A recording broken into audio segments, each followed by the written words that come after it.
Hey everybody, good afternoon. It's Monday, February 1st. This is Ben Capozzi with Broad Shoulders Farm in Virginia's, Southern Virginia, Zone 7. And I want to take a moment today just to share a little bit about propagating elderberries and what I'm doing with them. So come on along and I'll show you a little bit about them. So first kind of amazing thing here is I'm on my way to the elderberry patch. I just wanted you to see this daikon, and there are others like it. This is the September paddock. This area here in part of our rotation for our poultry, and I've got trees and shrubs and stuff going in here. But last fall, I sowed a bunch of mustard and kale and turnips and Daikon Radish for a couple of reasons. One is forage for the birds, and the ducks and the geese have been coming over here. The chickens have been excluded from this area. They're in winter quarters right now. But also because the daikon is really good at breaking up tough soil and aerating it. And our soil here tends to be heavy clay, which is great. But every now and then you'll get some of these monster daikons. So let me put my arm in here just for comparison. Okay, so there's my arm, and there's that radish. I mean, I don't know, how big is that? Probably 4 inches in diameter, 4.5, maybe 5. And I'd say there's 18 inches out of the ground. I don't think it goes down into the ground that much. I know it doesn't. But anyhow, this is a great plant. You normally see them smaller like this, and they tend to break when you pull them up, but the greens are great. The radish is great, especially now after a few frosts that we've had lately. They are really sweet and tasty if you're into eating them. But yeah, I just thought that was really cool. Okay, so there's a mustard. Okay, so straight ahead is my elderberry patch. And I call it mine, I guess, because I'm in charge of stewarding it now, but I certainly didn't plant it here. This is a wild elderberry patch here on the farm. So, I mean, it could be an escaped cultivar, but I don't see any other elderberry plants anywhere else on the farm, not in any of the human habitated spots, so I'm pretty sure this is a wild variety. And I need to do a couple things. I need to thin it out because I have a line here that is probably a little difficult to see, but hey lads are hoping to get second dinner today. We're right next to the rooster run.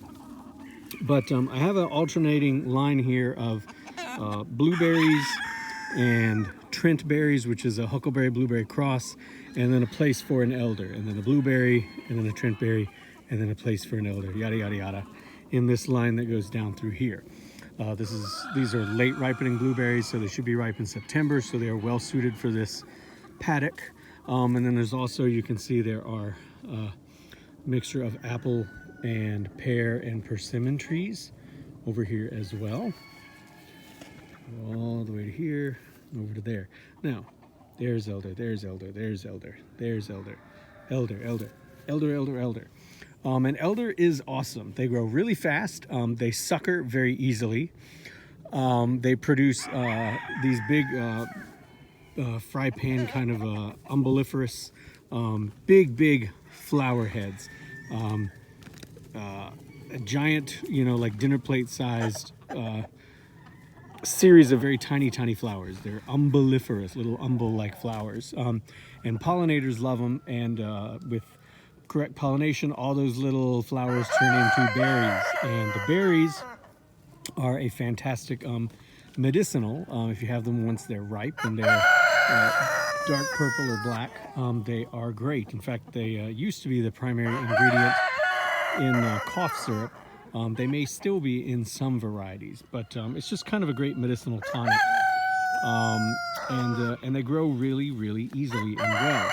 So because I have this row through here that I just talked about, I don't need this giant thicket here, but I do want some of them. So I'm gonna keep everything in line here. And I want to go in, and I could come in with a shovel and just dig each of these up, which is, I'm certainly going to do that in part. But rather than dig up a 6, 7 foot tall, 8, 9 foot tall shrub, and they have a fairly good root system. It's not like super dense and like impossible and you're going to kill yourself digging them up.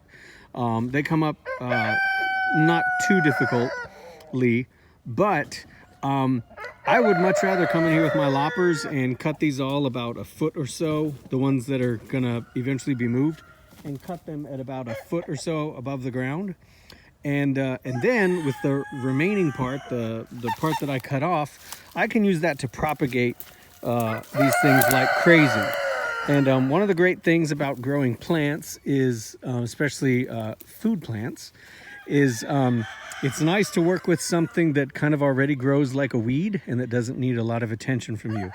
Elderberries are low to no maintenance. If anything, some folks may have to worry about, their suckering habit, but if you don't want to make medicine out of them, you can make mulch out of them. These things break down pretty quickly. You can chop them all up, but what I'm going to do is propagate them. Like I was saying, because they grow so easily around here, and look at these things. They're starting to wake up. Can you,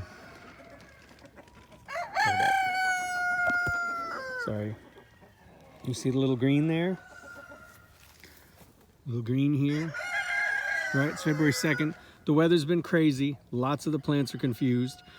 In about a week and a half, I've looked at the forecast. We've got a couple days coming up where it's going to be like 10 degrees overnight, 9 degrees overnight.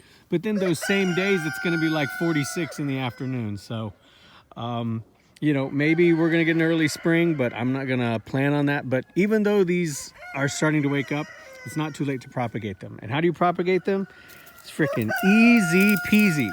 So like this one, I'll cut this one off here, probably above that node right there, because that's where branches will form. I'll cut that off, and I can come in here, and I can cut there, and I can cut there, and I can cut there.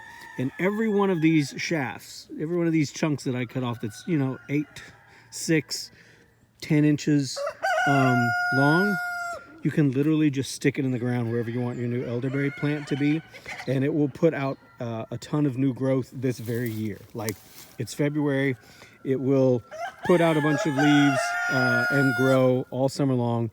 I think it'd be unusual to get berries this first year. I don't think they're that robust, but who knows? I may be surprised. But so let me chop one and I'll show you what I was just talking about. All right, so I just made a cut right there with my loppers of a big branch. It was thick like this, and I got all these out of it. I'm just doing this with loppers. Maybe you want like a more precise or less rough cut, but it doesn't really bother me, and I don't really think it's going to bother the elderberries. So there's the original cut. I can plant this whole thing. All I need to do is with my gloved hand just drive it down into the ground, 5, 6, 8 inches, as far as I can go, and walk away. And it will see all these little bumps, all these little nodules, whatever these are. They look like lenticles on an apple, but these are all potential places where roots can start, roots or branches. So you don't need to use rooting hormone. You literally just push it in the ground. Now, I used to, because I've propagated these before, not in this way, but I have this on good authority from some guys I trust. Eric Schellenberg, who's got a great YouTube channel, and Sean and Sasha Dombrowski at the Edible Acres, whom I love and trust them an awful lot. I used to think that I needed to have buds down in the part that I was going to send underground, as well as buds up at the top, because this is where my new branches are going to form. Sean, Sasha, and Eric all say you don't need buds at the bottom, which is great, because when I went in here and I made my cut, I cut just above these two nodes here, which gives me a bottom and a top on this one, and then the piece that came off the top, boom. No nodes down here on the bottom, but Sean and Sasha and Eric all say I don't need them. The roots are going to come out of all these, which is great. And I've got 2 buds at the top of this. I made my cut. I get one just like this. No nodes at the bottom, but all these little places where roots can form, and 2 buds at the top. I mean, it's really kind of excellent. It's not kind of excellent. It is fully 100% freaking awesome. So you may want to look into elderberry. Sambucus or Sambuca nigra, black elder, is this wild variety that I've got here, but they're definitely cultivars. I've got them, a few of them at my house in town. I've got like John's, and I think I still have Nova. I used to have York and Adams, but a lot of stuff got destroyed in the cleanup after the fire. So that's not available, but this already grows here on the farm. And I mean, just looking at this stand here, and you saw, so I cut that piece off. It was about 5 feet tall, and I've got, you know, what is this, 5 sticks right here. I'm even gonna try this little one for 6, and I can probably get some more out of this remaining top piece that I cut. Not a problem. I can get, so what is that? I can probably get 7 or 8 plants out of this, maybe more. Imagine 7 or 8 plants out of every one of these sticks, you know, minus the 1 or 2 that I'm going to leave here, but I can literally make hundreds of plants out of this one stand of elderberry. And if I go back and look in my photos, I'm pretty sure that these ripened at the end of August and into September, so they're actually in the perfect place for my new arrangement. Elderberries can get, you know, 10 to 12 feet tall. This is a thicket, so they're a little spindly. With more room, they'd fill out a bit more. They have really beautiful or pretty leaves. They have, like I discussed earlier, the beautiful flowers. This is just stickweed in here. Don't think that that's the flowers. That's not. It's just good old stickweed. But I'm going to be planting these because I have so many. I'm going to be sticking them in the ground in all of my perimeter. And I've talked about this in other videos. If you're familiar with my orchard plan and the pasture layout for rotating our chickens. So black locust, proc persimmon, another black locust, another proc persimmon, another black locust, and then alternating hazelnuts and black locust. Those are all great trees. I get a yield from the hazelnuts and the persimmons.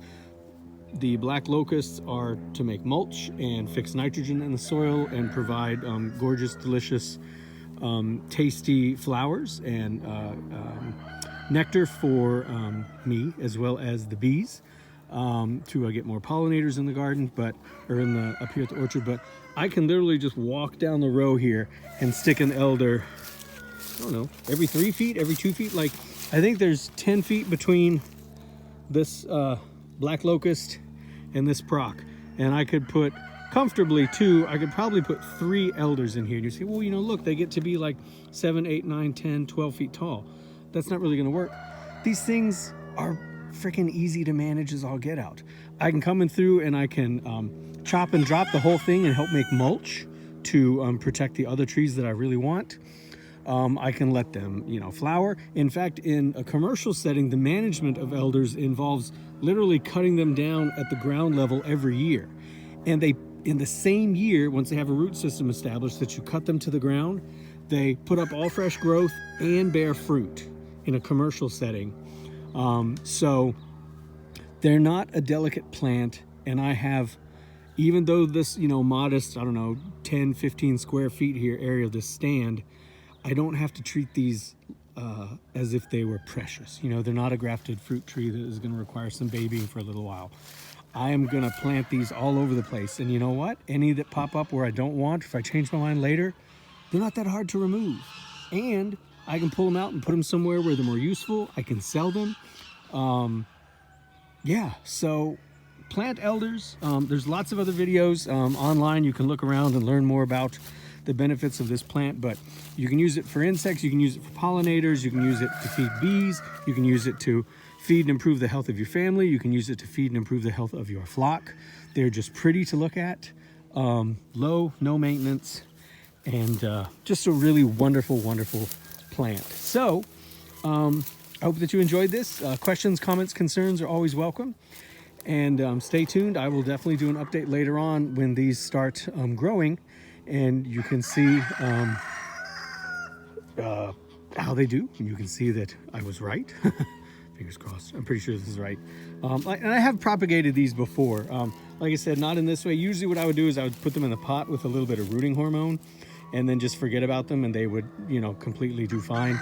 But that was 2 or 3 years, well, 3 or 4 years ago before the fire, and all my nursery kind of stuff went away after that.